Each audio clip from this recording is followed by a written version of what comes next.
মেঘালয়ৰ হিংসাত্মক ঘটনাৰ প্ৰভাৱ ৰাণীৰ সমীপৱৰ্তী শুকুৰেবৰীয়াত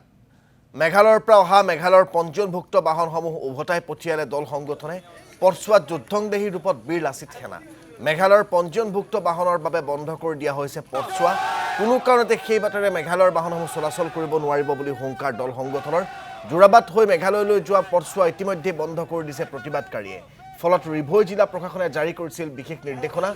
ৰাণী শুকুৰবেৰিয়া হৈ মাইৰাং পথেৰে মেঘালয়ৰ বাহনসমূহ চলাচলৰ বাবে দিয়া হৈছিল নিৰ্দেশনা পথ অৱৰোধৰ ফলত শুকুৰবেৰিয়া গেটত আবদ্ধ হৈ পৰিছে মেঘালয়লৈ বহু বাহন আবদ্ধ হৈ পৰিছে বহিৰাজ্যৰ পৰ্যটকো ইয়াকে লৈ অঞ্চলটোত সৃষ্টি হৈছে উত্তেজনাময় পৰিস্থিতিৰ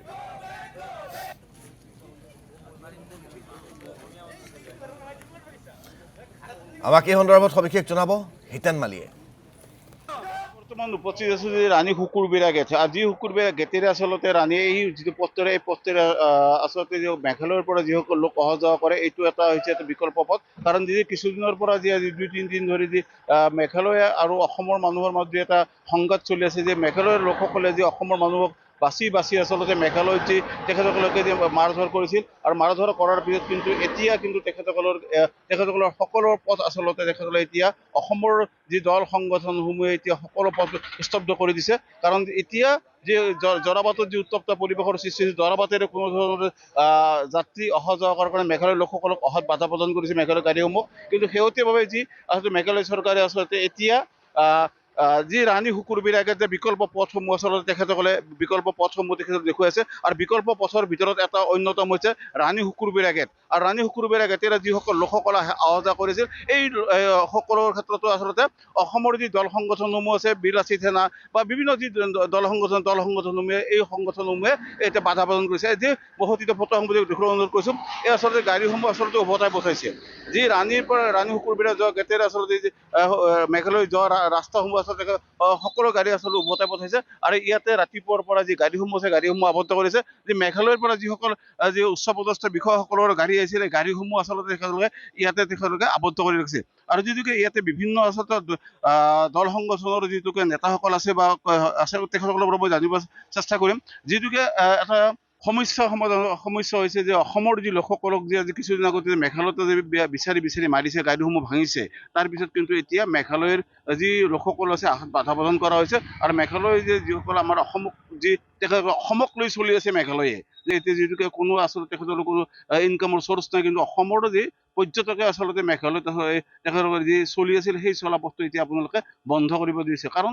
এই ধৰণৰ ঘটনা পুনৰাবৃত্তি নহয় যদি আপোনালোকে কি ক'ব দল সংগঠন হিচাপে নিশ্চয়কৈ বিগত দিনতো মেঘালয়ে অসমৰ ওপৰত বহুত বৰ্বৰতা দেখাইছিলে আমি বহুত আগতেও পাইছো আৰু তেওঁলোকে দুদিনৰ কাৰণে শান্ত হৈ যায় আৰু পিছত আকৌ অসমীয়া মানুহবিলাকৰ ওপৰত তেওঁলোকে বৰ্বৰতা দেখায় গতিকে এইবাৰ মানে এই বস্তুটো টোটেলি শেষ হ'ব লাগিব কাৰণ এই KSU নামৰ ছাত্ৰ সংগঠন এইটো একচুৱেলি ছাত্ৰ সংগঠন নহয় এইটো সন্ত্ৰাসবাদী সংগঠন বুলি আমি ক'লো সন্ত্ৰাসবাদী সংগঠন বুলি এটা কাৰণতে ক'লো কাৰণ তেওঁলোকে অসমৰ গাড়ীবিলাক বিচাৰি সৰু বাচ্চা কণ বাচ্চা থকাৰ পিছতো তেওঁলোকে প্ৰহাৰ কৰিছে গতিকে অসমত কিন্তু সেনেকুৱা দল সংগঠন বহুত আছে কিন্তু সেনেকুৱা মানুহ নাই তেওঁলোকৰ নিচিনা KSU নামৰ যিটো ছাত্ৰ সংগঠন নিংনি খোৱা ছাত্ৰ সংগঠনৰ নিচিনা মানুহ কিন্তু অসমত নাই গতিকে এইবাৰ যদি এই মেঘালয় চৰকাৰ তথা মেঘালয় প্ৰশাসনে অসমৰ লগত মানে আলোচনা কৰিব লাগিব আলোচনাত বহিব লাগিব আৰু অনাগত দিনত তেওঁলোকে এনেকুৱা ধৰণৰ উৎপাত নকৰো বুলি প্ৰতিশ্ৰুতি দিব লাগিব তাৰ লগত আৰু এটা কথা তেওঁলোকে যিখিনি ক্ষতিপূৰণ আমাক দিব লাগিব আমাৰ গাড়ী যিমান ভাঙিছে যিমান মানুহক মাৰিছে তেওঁলোকৰ ক্ষতিপূৰণ সম্পূৰ্ণভাৱে দিব লাগিব নহলে অন্যথা আমি এই আন্দোলন আমি অব্যাহত ৰাখিম আৰু আগন্তুক দিনত যদি এনেকুৱা কাম হয় আমি এই আন্দোলন অনিৰ্দিষ্ট কাললৈ আমি ৰাখিম বুলি আমি জনোৱা হ'ল জৰাবাটত যিটোকে এটা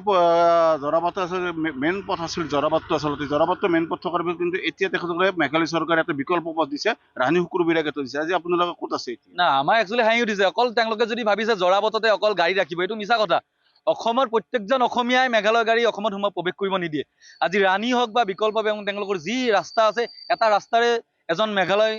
নিবাসী মেঘালয়ত থকা মানুহ অসমত প্ৰৱেশ কৰিব নোৱাৰিব এইটো কেতিয়াও দিয়া নহ'ব আৰু আগন্তুক দিনত এনেকুৱা মানুহ যদি কোনোবাই ভাবিছে যে অসমত আহি পেলাই অসমীয়া মানুহৰ লগত তেওঁলোকে দাদাগিৰি কৰিব এইটোতো অসম্ভৱ কথা তেওঁলোকে ভবাটো ভুল আৰু মেঘালয়ত আচলতে অসমৰ ওপৰতো নিৰ্ভৰশীল ডেফিনেটলি মেঘালয় আজি যদি মেঘালয়ত অসমৰ পৰ্যটক অসমৰ বস্তু যদি মেঘালয়ত 10 দিন 1 মাহৰ কাৰণে নাখায় তেওঁলোকে গাছৰ পাত খাই পেলাই জীয়াই থাকিব লাগিব এইটো ইয়াৰ পৰা কোৱা হ'ল আৰু যদি তেওঁলোকৰ গাছৰ পাত খাই পেলাই জীয়াই থাকিব মন নাই অতি সোনকালে মেঘালয় চৰকাৰ মেঘালয় প্ৰশাসনে আৰু KSU নামৰ এই ছাত্ৰ সংগঠনক নিষিদ্ধ কৰক আৰু অসমৰ উপযুক্ত ক্ষতিপূৰণ যিখিনি তেওঁলোকে ক্ষতিপূৰণ কৰিছে, গাড়ী ভাঙিছে, তেওঁলোকক ক্ষতিপূৰণ দিয়াৰ ব্যৱস্থা কৰক। সেইখিনি এই পথটো কি পথ আচলতে এইটো হয় ৰাণী শুকুৰবেৰীয়া পথ। এইটোৰে আপোনাৰ মেঘালয় নন ষ্টিং উঠিব পাৰে, এইপিনে এয়াৰপৰ্ট উঠিব পাৰি। হয়, গতিকে তেখেতসকলে বিকল্প জৰাবাটৰ সলনি বিকল্প লৈছিল নাই এইটো তেওঁলোকে বিকল্প লোৱাটো তেওঁলোকৰ ভুল ধাৰণা। অকল যে জৰাবাটতে গাড়ী ধৰিব এইটো মিছা কথা। ইয়াতো গাড়ী ধৰিব, ইয়াতো আমি আছো নহয়। প্ৰত্যেকজন অসমীয়াই মেঘালয় কোনো ধৰণৰ মেঘালয় মানুহক ইয়াতে সোমাব নিদিওঁ আৰু আগন্তুক দিনলৈ সোমাব নিদিওঁ। যেতিয়ালৈ এই ঘটনাটো সম্পূৰ্ণৰূপে সমাধান নহয় তেতিয়ালৈ আমি সোমাব দিয়া নহ'ব। এই হৈছে আচলতে যিসকল দল সংগঠনৰ লোকসকল আছে প্ৰত্যেকৰে এটাই কথা তেখেতসকলৰ যে যেতিয়ালৈকে সমস্যা সমাধান নহয়, যেতিয়ালৈকে অসমৰ লোকসকলক নিশ্চিত সুৰক্ষা দিম বুলি প্ৰতিশ্ৰুতি নিদিয়ে, তেতিয়ালৈকে তেখেতসকলে এই ক্ষেত্ৰত তেখেতসকলে ব্যৱস্থা ল'ব যে এই পথেৰে কোনো ধৰণৰ মেঘালয় গাড়ী অহা যোৱা কৰিব দিব নোৱাৰে। আৰু মই বিভিন্ন লোক আছে আচলতে যে আপোনালোকৰ নিশ্চয় ইয়াৰে বাসিন্দা। মই মানে পৰ্যটক লৈ আহিছিলোঁ। পৰ্যটক ক'ৰ পৰা নিছিল আপুনি? মই এই এনে কলকাতাৰ হয়, কলকাতাৰ পৰ্যটক হয়। এতিয়া মই মানে আমি পিক আপ কৰি যোৱাকালি পিক আপ কৰিছিলোঁ। একচুৱেলি যোৱাকালি যাব লগা আছিলে শ্বিলঙত। আমি ক'লোঁ যে এনেকৈ মানে প্ৰটেষ্ট চলি আছে, মানে কিবা গণ্ডগোল চলি আছে, তাতে গাড়ী চাড়ী ভাঙিছে বুলি এনেকৈ ক'লোঁ। কোৱাৰ পিছতে তেখেতলোকে ক'লে ঠিক আছে আজি নাযাওঁ, কালি যদি ঠাণ্ডা হৈ যায় গুচি যাওঁ। আজি আকৌ হোটেলৰ পৰা ওলাই মানে এনে খবৰ ল'লোঁ, ইফালৰ পৰা যাব দিছে বুলি শুনা পাইছিলোঁ। ৰাণী হয়। তাৰপিছতে আহিলোঁ, পিছত ইয়াতো যিবিলাক ভাই বন্ধুসকল আছে ক'লে যে যাব নালাগে, সিফালে তোমালোকৰ পিছত গাড়ী ভাঙিব, তোমালোকক পিটিব পাৰে, সেইকাৰণে যাব নালাগে বুলি আমাক বাধা দিলে। এনে আপোনাৰ মতেতো কামটো ভাল হৈছে নাই মানে এতিয়া ৰখাই দিছে ইয়াতে ঠিকে আছে। যদি আগবাঢ়ি গুচি যাওঁ আমি, সিফালৰতো কোনো ভৰসা নাই সিহঁতৰ। আজি দুদিন আগত যোনটো কাণ্ড হৈ গ'ল, গাড়ী ভাঙিলে, গাড়ীৰ ভিতৰত সৰু সৰু বাচ্চা আছিলে বুলি দেখা পালোঁ, যিহেতু নিউজত দেখা পালোঁ আমি।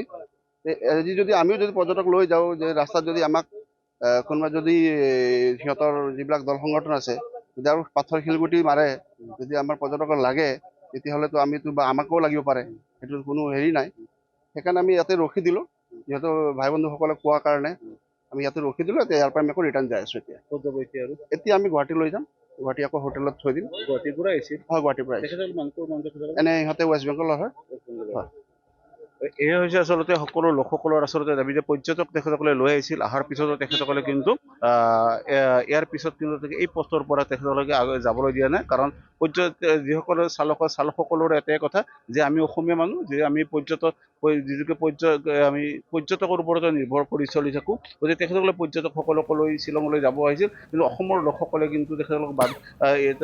যোৱাৰ কাৰণে তেখেতসকলক বাধা প্ৰদান কৰিছিল। কাৰণ যিহেতুকে তেখেতসকলে হিতেন মালি, আপোনাক এই মুহূৰ্তত আমি ধন্যবাদ জ্ঞাপন কৰিছোঁ।